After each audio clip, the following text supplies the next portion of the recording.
One of the very first Manhattan variations named after a New York neighborhood, the Greenpoint was created by bartender Michael McElroy around 2005 for Milk and Honey. And before that, Vincenzo Errico, the creator of one of my absolute favorite drinks, the Enzoni, had created a drink called a Red Hook. That was one of the very first Manhattan variations named after a Brooklyn neighborhood, and then the Greenpoint was the next one after that, so it's a kind of a twist on that Vincenzo Errico cocktail. And then this sparked a trend that blossomed many more cocktails after it. This cocktail has a very special place in my heart because it's one of the very first Manhattan variations I learned to make, and I absolutely love it.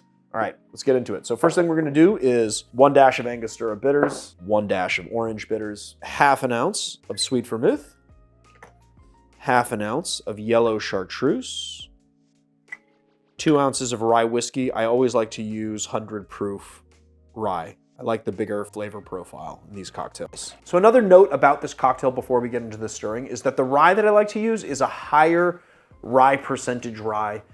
You can get ryes that have higher corn percentage. They're a little bit sweeter, but I think that the added kind of maltiness and spiciness of that rye and that sort of dryness that you get from the rye grain works really well in this cocktail with that chartreuse and the sweet vermouth. So give this a nice stir, approximately 45 seconds, but you can take a look on the outside of the glass and see that it's frosting, and you will also kind of be able to tell as the volume gets a little bit bigger.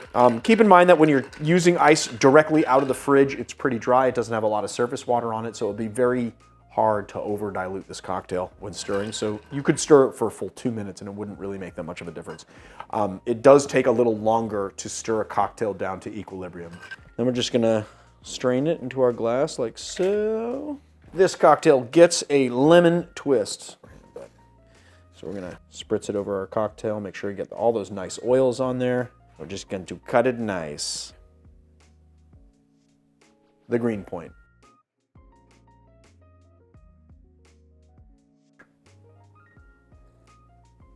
So this is one of those cocktails that you really taste all of its components. You get the rye whiskey, you get the maltiness and dryness of that rye. On top of that, you get the yellow chartreuse, which is bringing in an herbal sweetness. You get the botanicals also from the sweet vermouth, which is bringing in a little, it's like a lightly sweet, but then very botanical forward. You have the botanicals inside the chartreuse, which has 130 botanicals in it.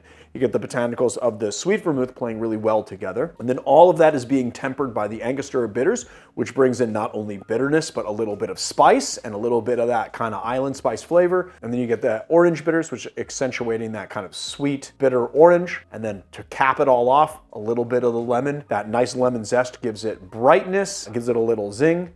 And it is just so well balanced, very masterful. It is very easy to see why this cocktail was copied many times over, all over the world.